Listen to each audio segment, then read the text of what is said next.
Here it is, the 10th episode of Air Sports News, brought to you by Air Sports Promotion, including all the latest and confirmed news from the world of aviation.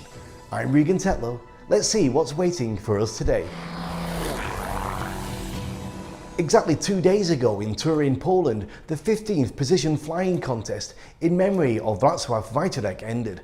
It was actually one of the first air sports events in Europe open to international pilots.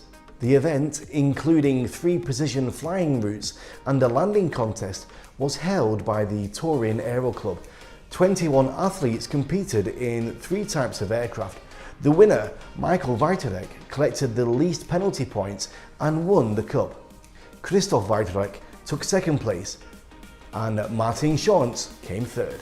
Mocno wyczekany przez wszystkich. Pierwszy planowy termin tych zawodów to był kwiecień. Przesuwaliśmy, no i tak liczyliśmy właśnie, że na początku czerwca się uda. Wszyscy wytęsknieni, mocno spragnieni za lataniem, także wreszcie się udało. A co do samego latania, no to przyznaję, że po takiej przerwie pierwsza trasa zawodnicza była dosyć taka trochę dziwna. To prawda, szybko człowiek sobie przypomniał co do czego i jak się z czym, co się z czym je, także poszło całkiem, ale wyniki z pierwszej trasy w porównaniu z trasą z drugiej były koszmarne. No, rozegraliśmy 2 lądowania. Trzeba powiedzieć, że poszło, tak patrząc ogólnie na zawodników, poszły całkiem nieźle. Nie było żadnych niespodzianek, wszystko odbyło się ładnie, ta celność też była całkiem przyzwoita.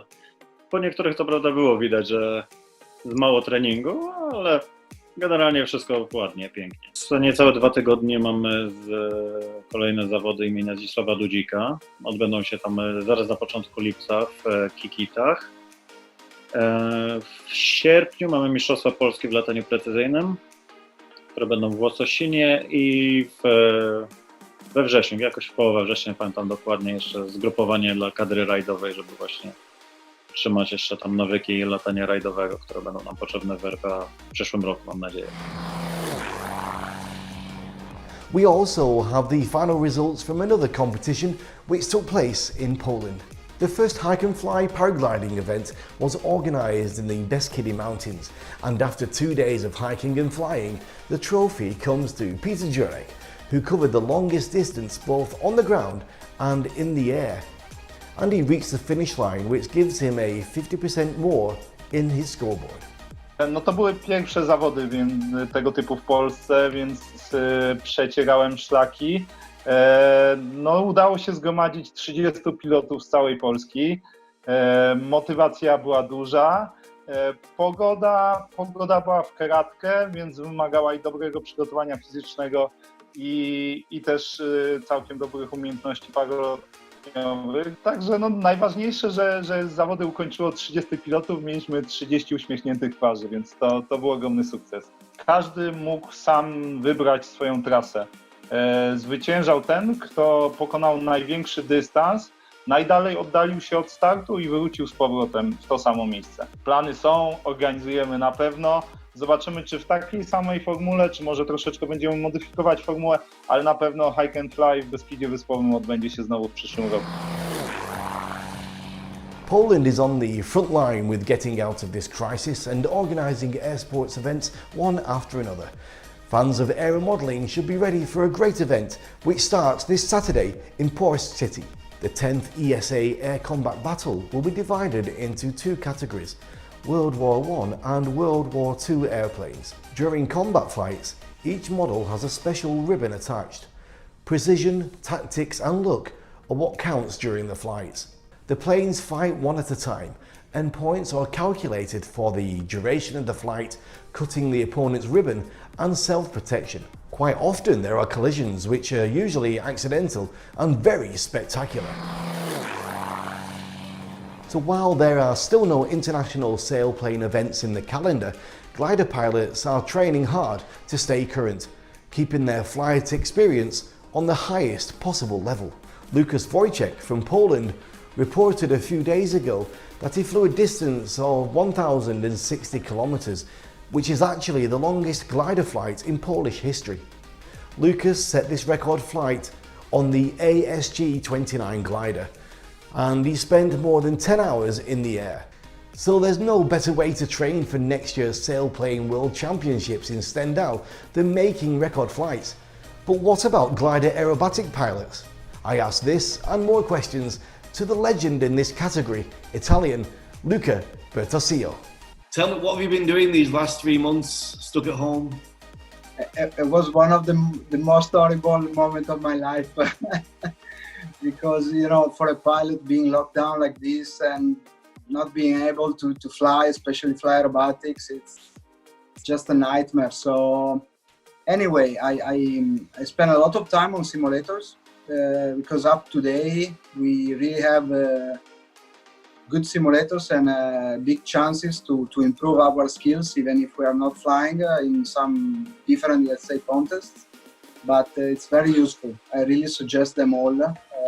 Flight simulators like DCS, which is Digital Combat Simulator, and X-Plane also for commercial side of the thing, because I'm also studying to become an airline pilot. So it's very useful, and I spend a lot of time on that. I was just looking at your nighttime display, the pyro. It's really impressive. Yeah, I like doing night shows. It's not really, to be honest, my favorite type of flight, because I like to fly the plane, not just to use the plane to, you know, shoot pyros, but I like to fly the whole envelope to show my audience what a glider and what a human on a glider is capable to do within the safe limits. So flying with pyro, it's just, let's say, it's very good for the spectators because of course the lights and the effect is crazy. But for me as a pilot, I really rather like to fly competition, or in case of airshow, just with smokes. Yeah. The last time I interviewed you, a quote which stuck in my mind, you said, when I'm flying, I don't breathe through my nose and mouth, I breathe through the plane. My heart. Yeah. And you start to breathe above 4,000 feet after you release. That's another statement I remember. Yes, that's right. You're not breathing on the toe. No. No, I'm just getting bored over there. But you know, toe timing sometimes is different, and from the pilot aspect is different as well. Because, for example, in some competition or some airshow, you have a very slow toe plane, so it takes 20 minutes to get up there, and some other times it takes only 3-4 minutes. So it really changed the way you focus, you get concentrated. It really changed so much, and you have to get used to it. Because if you are used to have 10, 15, 20 minutes to get prepared for your sequence, to get focused, and then you have a toe plane that brings you up there in 2-3 minutes, you have to be ready. So yeah. Just tell me, when you are back in air shows, do you have anything new into your routine? Any new tricks? I will definitely have some new stuff for sure, because yeah, it's been already 3 years flying the same routine, which was a very good one. But now I need also for myself to change a little bit, to have new goals. You can watch the full-length interview with Luca on our YouTube channel. The pandemic in the United States is still frustrating general aviation pilots with the continuing lockdown of many important events and air shows. Some of them want to fly at Oshkosh this year, even when the AirVenture fly-in is officially cancelled. Rebel pilots called their idea a protest flight against, in their opinion, unreasonable restrictions hitting general aviation in the US. Those who want to fly to Oshkosh during AirVenture week are encouraged to stay at one of the local hotels and enjoy some of Oshkosh's hospitality. To have a better look at general aviation in the US, I had an opportunity to talk with the legendary aerobatic and display pilot Patty Wagstaff about her ideas to deal with COVID-19.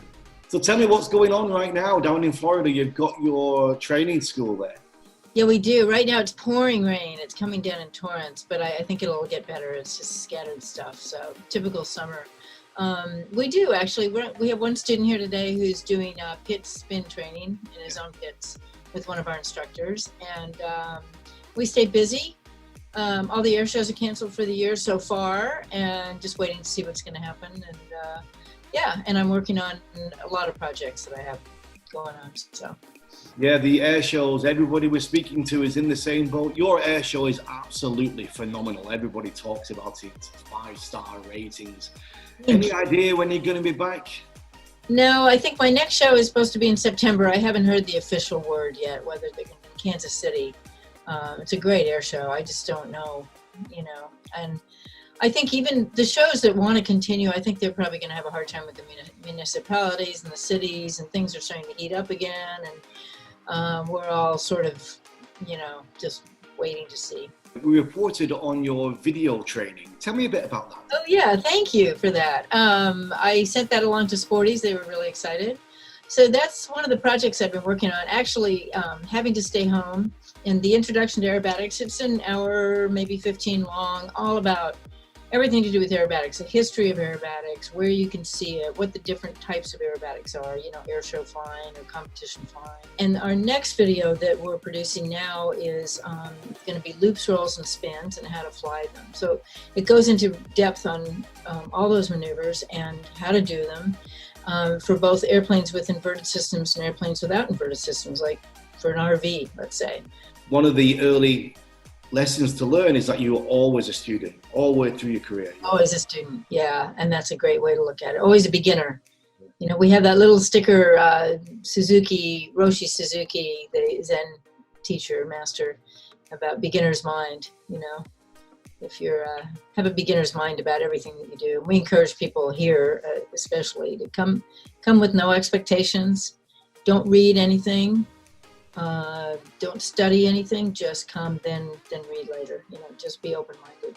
It's unreal to think this summer we have no air shows worldwide. It's just a very strange sensation. Very strange. It's kind of interesting to see how people are getting creative and doing other things. You know, there have been these online air shows, and I talked to Rob Holland the other day. I said, what are you doing? He said, well, I haven't been flying for a couple of months, which is totally unreal for him, but he's been playing his guitar a lot. Right. So, you know, in some senses, I think it's really good to see where your creativity takes you. Want to hear more from Patty? Check out our full-length interview on the Air Sports Promotion YouTube channel. Congratulations to Pipistrel from Slovenia on achieving the Light Sport Aircraft LSA qualification from the EASA for their Velis Electro two-seater aircraft. This is the first official certification in Europe for an electric airplane ready to be produced on a massive scale. The aircraft is based on the Pipistrel Virus airframe and it's powered by the 77 horsepower electric engine. It can travel with an average speed of 90 knots and can stay in the air for up to 50 minutes without charging. At a time when the popularity of drones in the world is growing dramatically, the number of questions about the safe use in the vicinity of aircraft is also increasing.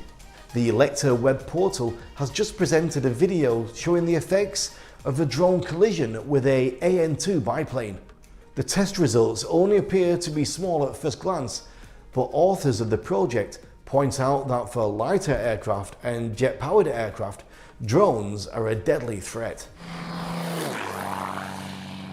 The International Air Transport Association released its financial outlook for the global air transport industry, showing that airlines are expected to lose $84.3 billion in 2020 for a net profit margin of minus 20%. Financially, 2020 will go down as the worst year in the history of aviation. On average, every day of this year will add $230 million to industry losses.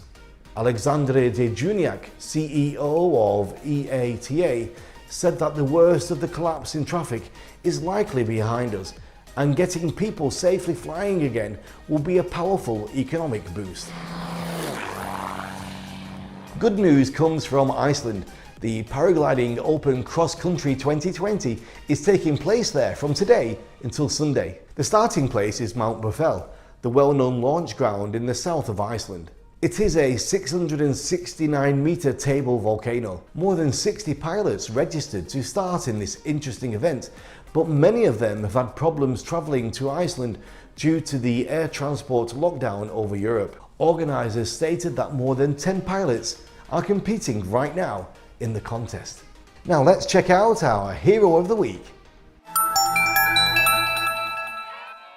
This week it's the Hunter brothers.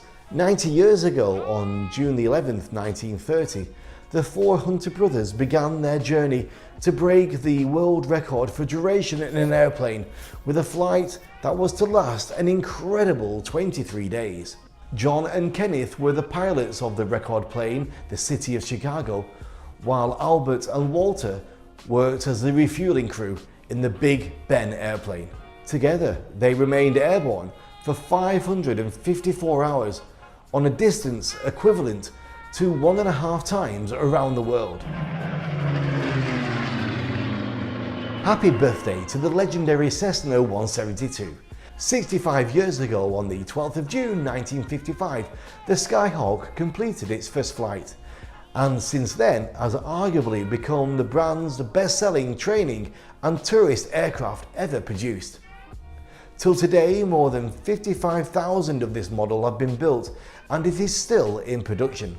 On the 15th of June 1919, Captain John Alcock and Lieutenant Arthur Brown, both of the Royal Air Force, crossed the Atlantic Ocean in a non-stop flight aboard their twin-engine Vickers Vimy biplane bomber.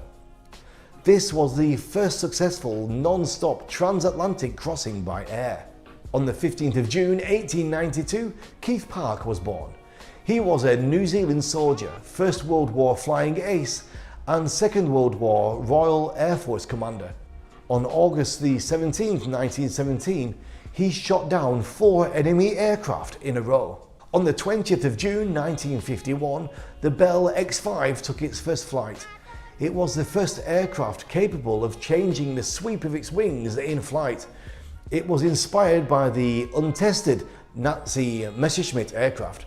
On the 15th of June 1928, Captain Gordon Olley flew an Armstrong Whitworth aircraft with 18 passengers aboard from Croydon to Edinburgh in a race with the London and North Eastern Railway train that was the fastest on the planet in those days.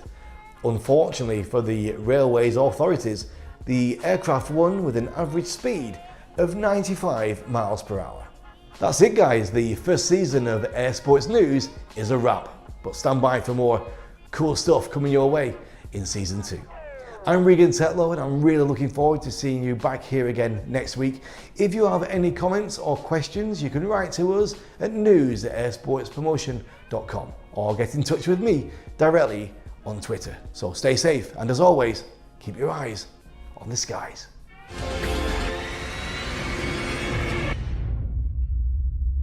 To the legend in this category, Italian Luca Bertosio. I can't remember which one it is.